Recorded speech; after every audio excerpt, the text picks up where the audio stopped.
శ్రీకృష్ణ స్తుతి.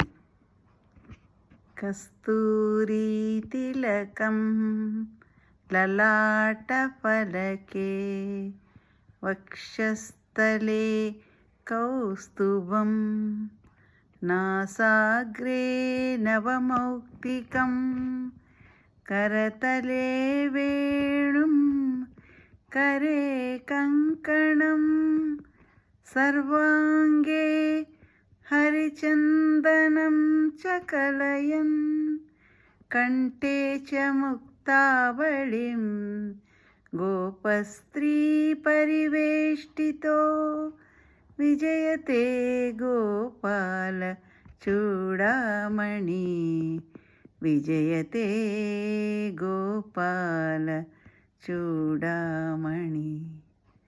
अदौ देवकी देवी गर्भजननं गोपीगृहे वर्धनं मायापूतन जीवितापहरं गोवर्धनोद्धारणं कंसच्छेदन कौरवादि दहनं कुन्तीसुतान् पालनम् एतद्भागवतं पुराणकथितं श्रीकृष्णलीलामृतम् इति శ్రీకృష్ణ స్తుతి.